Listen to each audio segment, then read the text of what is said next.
invito para que podamos contemplar la Escritura en el Salmo 125, que es donde está contenida nuestra reflexión en esta noche.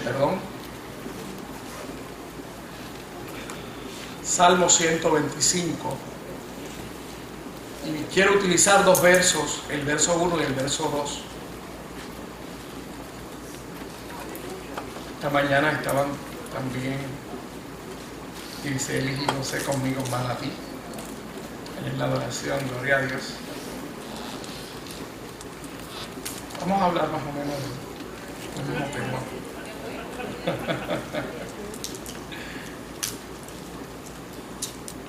Salmo 125, los primeros dos versos, queremos utilizarlos como base de la reflexión de esta noche.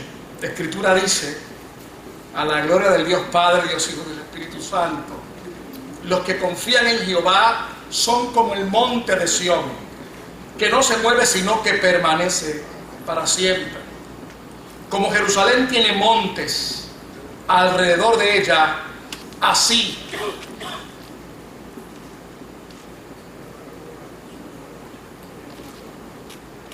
está Jehová alrededor de su pueblo, desde ahora y para siempre.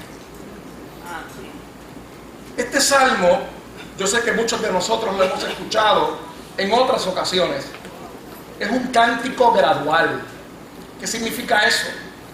Que en la composición del salmo, en la métrica de este poema, porque es un poema y un cántico también, lo vamos a encontrar que de momento comienza con una expresión de euforia o de alegría, o quizás en la manera en que se pueda cantar, se canta en un tono quizás en términos del volumen alto, y luego usted le escuchará quizás bajando en la tónica, en el volumen del mismo.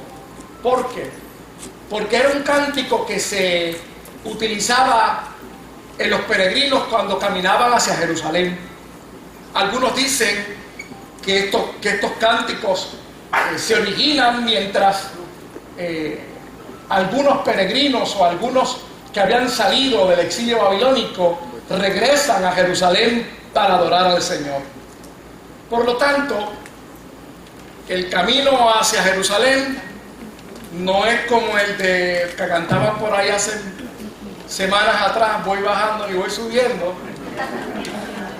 Pero ciertamente los teólogos dicen que esa topografía de camino hacia Jerusalén tiene unas subidas y tiene unas bajadas.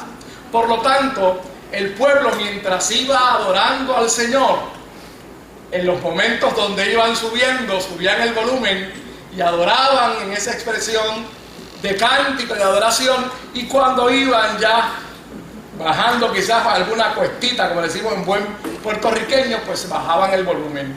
Por eso es que en su Biblia, mayormente en la Reina Valera 60, dice cántico gradual.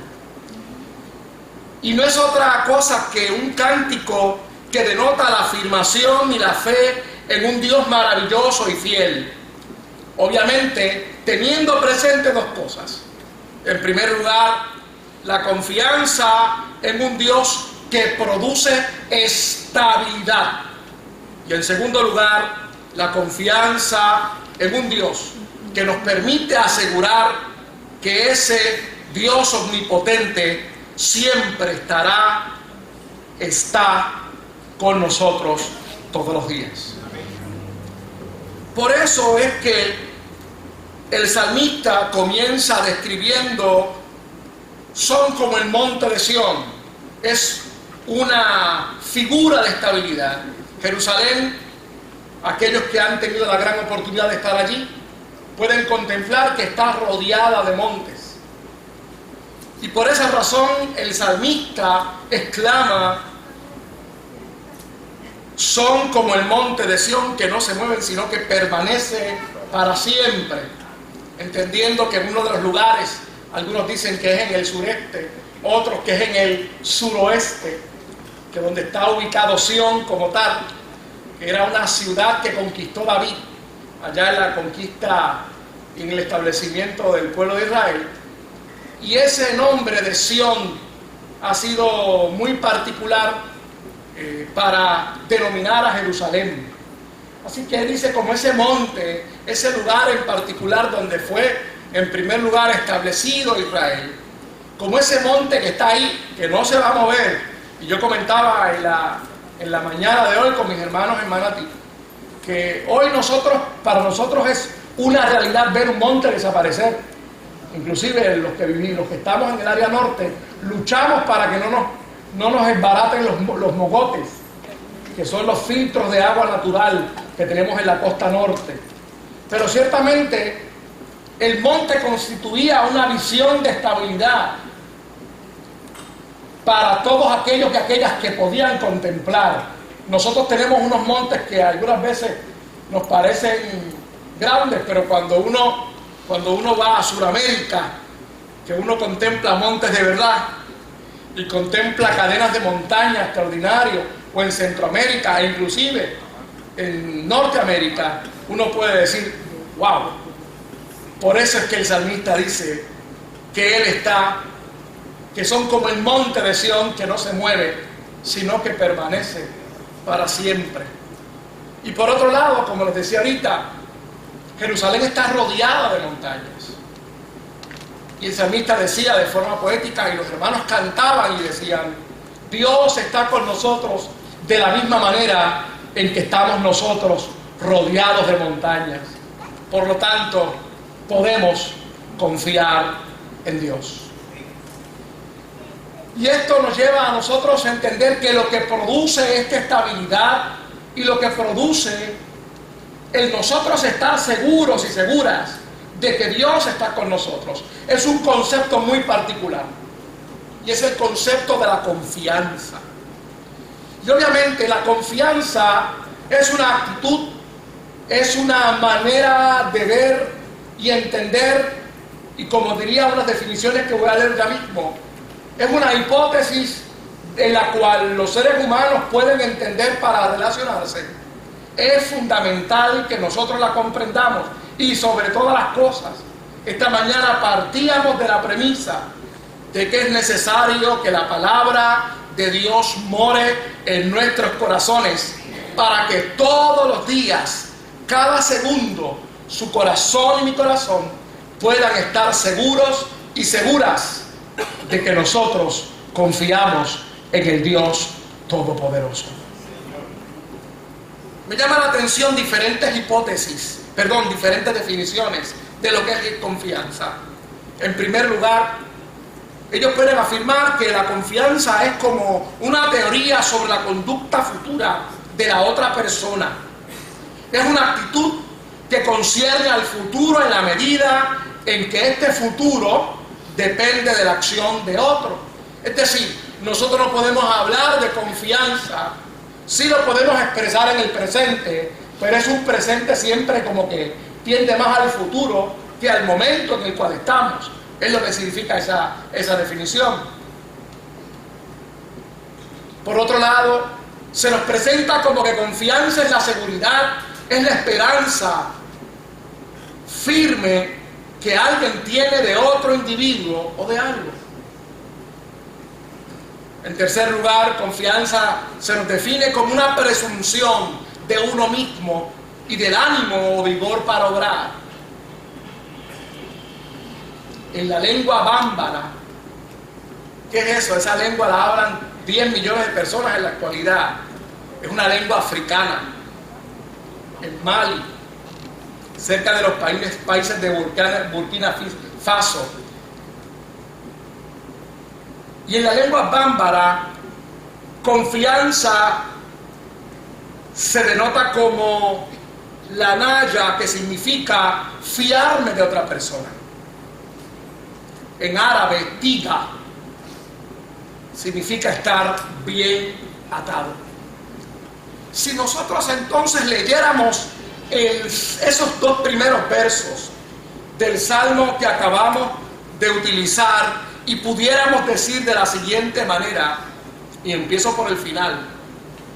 Los que están bien atados con Jehová son como el monte de Sión, que no se mueve, sino que permanece para siempre. La confianza que nosotros tenemos y debemos desarrollar, y por eso estamos hablando en esta noche sobre este concepto de confianza, es fundamental para nosotros poder observar y ver a Dios obrar a favor de nosotros.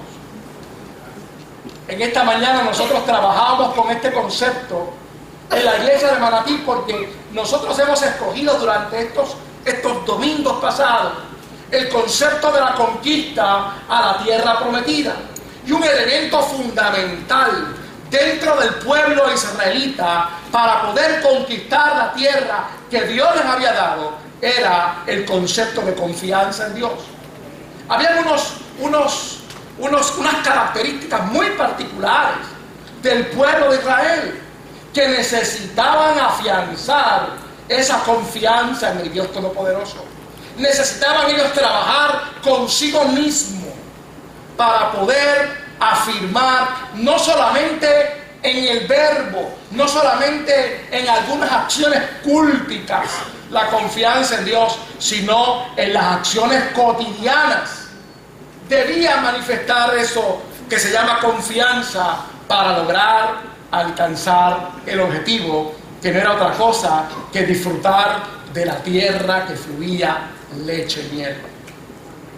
Y yo me pregunto en esta noche, ¿acaso nosotros no debemos trabajar, y perdonando la redundancia, con nosotros mismos para desarrollar una confianza, utilizando el concepto árabe para estar mejores atados al Dios Todopoderoso, para lograr estabilidad en Dios y lograr saber que Dios está con nosotros? ¿Acaso no vivimos todos los días como que un empujoncito, utilizando la frase de nuestro amigo Gerardo de Ávila, una frase muy particular, que él dice que el que se empuja no coge golpe? ¿Acaso nosotros no estamos siendo empujados?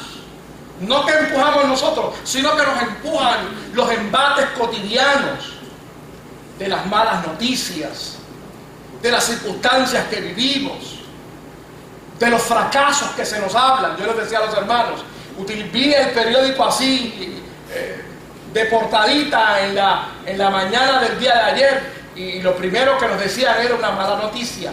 Nos decían, cuidado, que esta semana posiblemente se proclama que en Puerto Rico hay una epidemia de influenza. Así que vamos a lavarnos las manos más a menudo.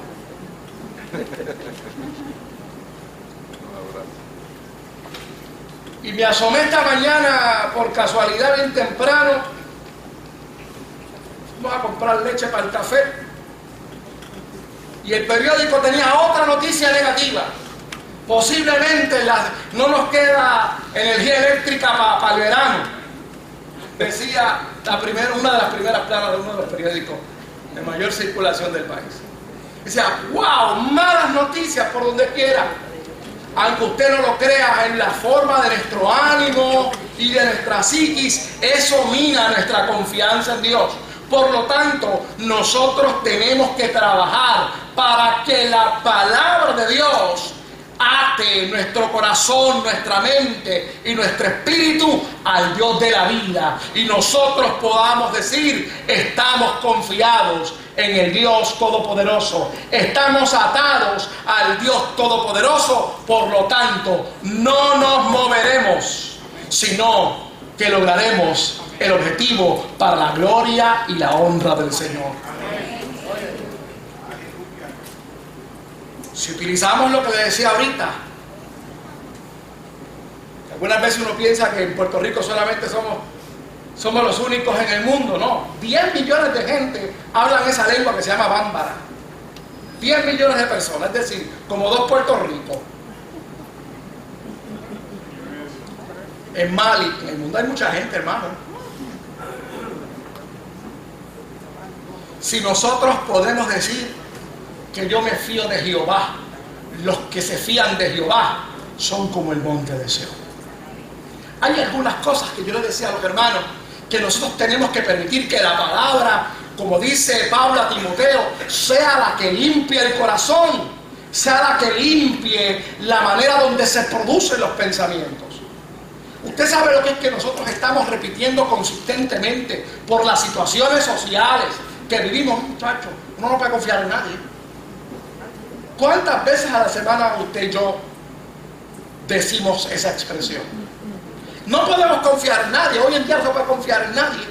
Usted sabe lo que es consistentemente usted estar diciendo que no confía en nadie, que no se fía de nadie.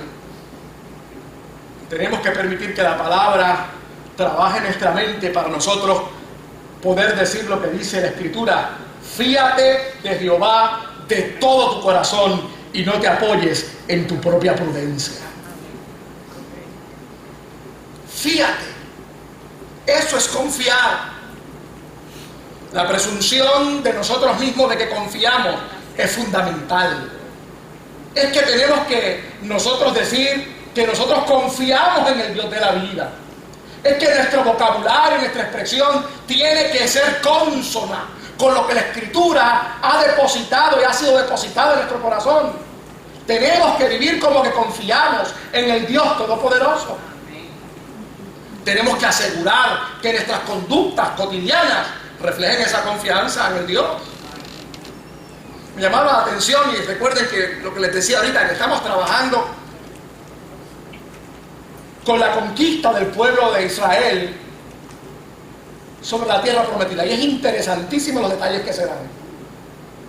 Y un elemento fundamental es cuando Josué está trabajando con otros líderes y ahí sale a reducir algo extraordinario, y es que dicen ellos: esta generación no conoce los portentos de Dios.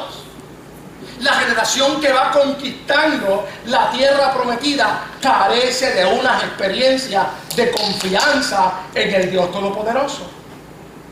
Pregunto yo, ¿y acaso estas generaciones que vienen en Levante, que si usted tiene una duda, como decíamos allá en Isabela, jalan por el celular y se la contestan en Google? ¿Usted me está entendiendo por dónde vamos? ¿Cómo nosotros con nuestra conducta vamos a hablarle, a testificarle a estas generaciones de que confiar en Dios es la alternativa para nosotros tener un futuro asegurado? Cuando todos los días nos dicen: esto es mayor, es peor, vamos a tenernos que irnos todos para allá, lejos. Y no criticamos a los que se van. Pero ciertamente nuestro vocabulario y nuestra conducta tiene que reflejar esa presunción de que nosotros confiamos en el Dios Todopoderoso y que esa confianza produce en nosotros la capacidad para continuar y seguir hacia adelante. Esa seguridad y esperanza firme de que nosotros tenemos en el Dios Todopoderoso tiene que ser manifestada en nuestros planes. Tiene que ser manifestada en nuestras acciones. El viejo contaba una ilustración mientras predicaba.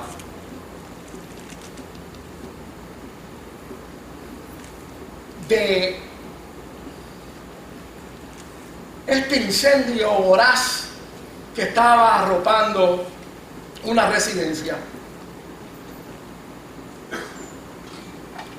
Y yo les contaba a los hermanos que los incendios en otros países, en otros lugares del mundo, pues quizás tienen otro contexto que el de nosotros, porque aquí todas las casas son en cemento. Yo creo que es raro que nosotros podamos levantar la mano y decir: yo vi un incendio. Pero en países nórdicos, en los Estados Unidos, en Europa, los incendios son incendios de verdad. Y es cuestión de minutos y segundos para que un incendio acabe con la vida, con propiedad o con comunidades enteras. Y el viejo cuenta esta anécdota de que Sucede este incendio, los bomberos entran, utilizan el protocolo, sacan a todo el mundo, comienzan a extinguir las llamas, pero de momento alguien escucha a un niño gritar. Alguien escucha que hay un niño dentro de esa residencia que está en llamas. Y yo les contaba a los hermanos que cuando uno está en emergencia, los minutos parecen horas. Yo tuve que trabajar con una emergencia hace semanas atrás en la carretera mientras andaba con los muchachos de casa. Y yo llamaba al famoso 911 y yo desesperado, que la voz no me salía, y así era que me contestaban. Y yo, mira, tengo un accidente. Y yo, sí, muy buenas tardes, 911. Y yo desesperado, que casi no podía hablar. Y fueron 5 minutos por reloj lo que tardaron en las autoridades y la gente que trabaja con emergencias en llegar al lugar.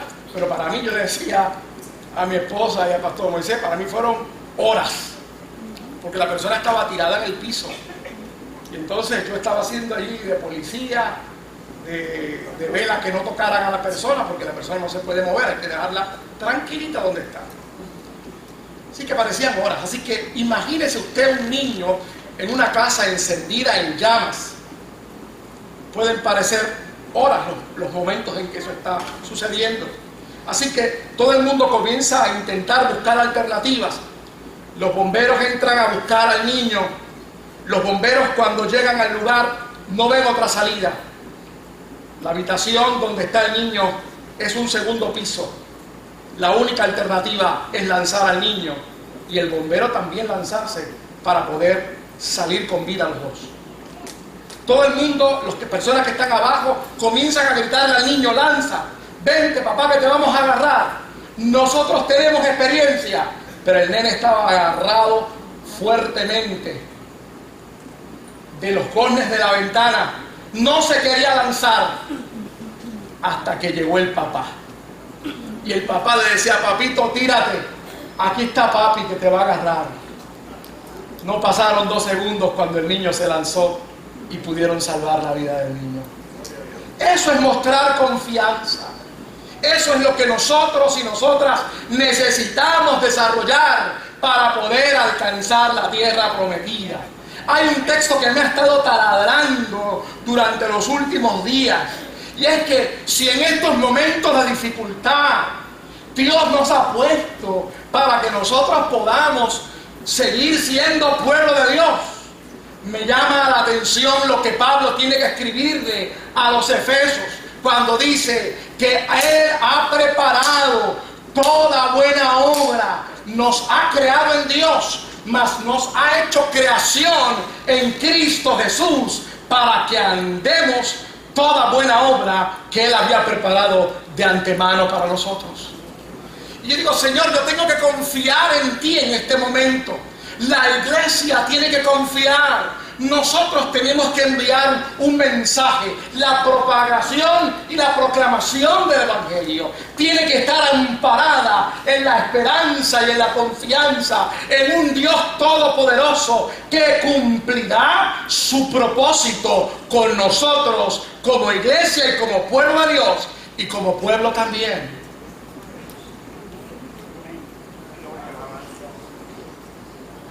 Nosotros tenemos que, al igual que este niño, entregarnos por completo, fiarnos por completo al Dios Todopoderoso. La confianza no se produce precisamente por un buen estudio bíblico. La confianza no se produce por una buena liturgia o un buen culto. La confianza no se produce en el seminario bajo conceptos intelectuales. La Escritura dice que la confianza la produce Dios. Esa es una teoría extraordinaria. Cuando la gente oye hablar de teoría se cree que es algo que no sirve. Es un postulado extraordinario el que nosotros podamos entender que Dios es el que produce, como dice la Escritura, en nosotros el querer y el hacer la buena voluntad. El Salmo 4, verso 8, afirma lo siguiente: Yo sé que hemos escuchado la primera parte, pero me encanta la parte B de ese verso bíblico. En paz me acostaré y asimismo dormiré, porque solo tú, Jehová, me haces vivir confiado. La confianza la produce Dios en el corazón. La palabra de Dios tiene que renacer en nosotros para poder sacar conceptos que algunas veces hemos traducido erróneamente. Y obviamente la pureza, el concepto de santidad solo para Dios es fundamental cuando nosotros adquirimos conceptos que queremos practicar en la vida cotidiana. Algunas veces practicamos conceptos o hablamos de conceptos que obviamente están mezclados con nuestras propias interpretaciones, con nuestra forma única de vivir eso para Dios. Y ahí es donde sencillamente fracasamos, porque hay una mezcla de valores que solamente pueden ser producidos por el Dios de la vida en el corazón del hombre y la mujer. Es Dios el que hace en nosotros, y nosotros tenemos que entender eso. Él produce en nosotros la confianza y produce la paz para nosotros aprender a confiar en el Dios Todopoderoso. Cuando íbamos para allá, para Manatí hoy, llegamos retrasados porque nos tomó casi media hora un tramo entre Vega Alta y Vega Baja. Un carro fue impactado por la parte trasera de una manera increíble. Y obviamente nosotros estábamos hablando de que eso lo produce la dichosa ansiedad que vivimos nosotros. Óigame, a las 10 de la mañana, 9 de la mañana, impactar a otro vehículo de la manera en que fue impactado por detrás. Usted sabe la velocidad que tendría que venir esa persona, ese individuo. A las 9 de la mañana. Quizás lo único que tenían que tener prisa éramos nosotros, que queríamos llegar a la casa del Señor. Salíamos de acá. Lo impactó de una manera increíble. La confianza en Dios produce la paz que necesitamos para bajar los niveles de ansiedad que vivimos como pueblo. La confianza en el Dios nos libera de la vergüenza y somos asertivos en la fe cuando confiamos.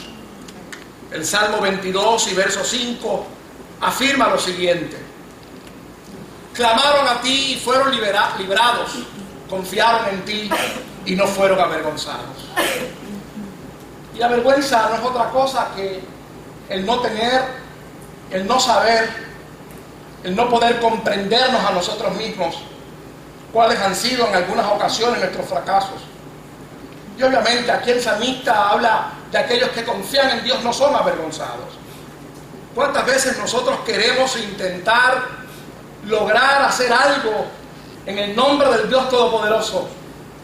A mí me llama la atención porque alguna gente cree que los buenos sueños y las buenas ideas solamente son producto de su buen ingenio. Dios pone y está interesado en tus buenas ideas. ¿Por qué Dios va a reñir con tus buenas ideas? ¿Por qué Dios le va a estar malo que usted tenga buenos pensamientos y buenos deseos? Que usted tenga unos planes extraordinarios. ¿Por qué? ¿Por qué? Pero algunas veces a nosotros, cuando hemos intentado algo, un intento fallido y fracasamos, nos da vergüenza. Y este teórico que una vez quiso ser monje, después se convirtió en un terapeuta de apellido Bradshaw, canadiense, dice que la vergüenza en algunas ocasiones se convierte en tóxica y no nos permite desarrollarnos al máximo. Y la confianza en Dios nos libera de esa vergüenza. La confianza en Dios nos hace asertivos para vivir en el plan de Dios. La confianza en Dios nos da la capacidad para ponernos de frente al Dios Todopoderoso. Y como dice el vocabulario bíblico, cuando Dios habla con los profetas: hijo de hombre, ponte sobre tus pies, que quiero hablar contigo. Y qué hermoso es cuando nosotros confiamos en el Dios Todopoderoso y podemos mirarnos al espejo y saber cuáles han sido nuestros fracasos. Y podemos mirarnos al espejo y saber cuáles han sido nuestros intentos fallidos. Pero nosotros podemos, por otro lado, contestarnos a nosotros mismos y decir: yo confío en el Dios Todopoderoso, y aquellos que confían en Él no serán avergonzados.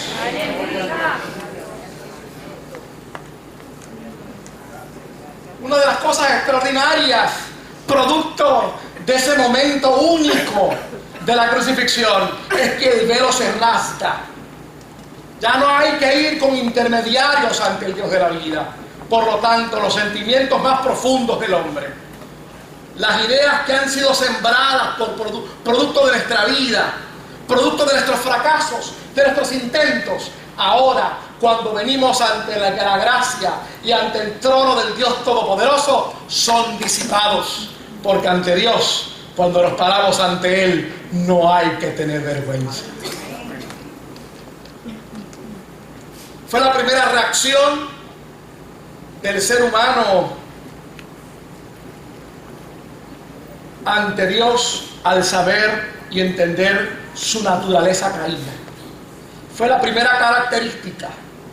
¿Dónde tú estás? Estoy escondido. ¿Por qué? Tuve miedo y vergüenza. La confianza en Dios, el nosotros desarrollar esa confianza, produce esa asertividad para vivir hoy el presente, el plan de Dios. Cuando confiamos en nosotros mismos y Él no es el centro de nuestra conducta y de nuestra vida, esta se convierte en una torpe. Esta se convierte en hacer cosas que carecen de lógica y razón. En el vocabulario bíblico, dice la Biblia, en Proverbios, en el capítulo 28 y verso 26, que nos convertimos en necios. Cuando esa confianza está puesta en nuestras propias habilidades, en nuestras propias fuerzas. La Biblia advierte mucho con relación a eso y dice que el corazón es engañoso más que todas las cosas. Y la Escritura dice en Proverbios 28, 26, el que confía en su propio corazón es necio, mas el que camina en sabiduría será librado. Cuando confiamos en nosotros mismos y no permitimos que Dios sea el centro de nuestra vida, cometemos errores. No hay sabiduría. No podemos administrar las cosas correctamente que Dios nos ha dado para su gloria y para su honra. Es la clave. Pablo dice: y todo lo que hagáis, hacedlo para la gloria y la honra del Señor. Es la clave del éxito. Cuando confiamos en Dios, rechazamos toda intención de no asumir responsabilidad. Trabajamos de forma asertiva, echando a su lado el abandono, la dejadez y el desprecio de la vida. Un elemento que hemos estado viendo consistentemente en los últimos años de una manera escalonada, y que nosotros aquí, nosotros como comunidad de fe, en nuestro culto de oración, hemos intercedido extraordinariamente en contra del fenómeno del suicidio. El Salmo 1 tiene una expresión muy particular que habla precisamente sobre eso. En Jehová he confiado. ¿Cómo decís a mi alma que escape al monte Palabe? ¿Cómo es que vamos nosotros a asumir una postura de abandono de lo que Dios nos ha dado, de abandono para luchar en contra de la maldad, para luchar a favor de lo que Dios ha puesto en nuestro corazón? ¿Cómo es que vamos a abandonar eso? ¿Cómo es que vamos a permitir que nuestro ánimo caiga en un ambiente y en un espíritu de dejadez si nosotros hemos confiado en el Dios Todopoderoso? Recuerde lo que hablábamos ahorita, que la confianza también es traducida como vigor, como energía, para nosotros poder seguir y haciendo la voluntad del Dios Todopoderoso. Y sobre todas las cosas, hoy más que nunca, nosotros tenemos que reafirmar la confianza, transmitir a otros y a otras la confianza en el Dios Todopoderoso para asumir el valor y el respeto por la vida. Hoy más que nunca tenemos que transmitirle a otras y a otros lo fundamental del regalo que Dios nos ha dado, lo fundamental de las cosas positivas que Dios nos ha regalado, lo hermoso y maravilloso que es poder abrir los ojos todas las mañanas y saber que su misericordia y su gracia nos ha sido concedida y regalada un día más.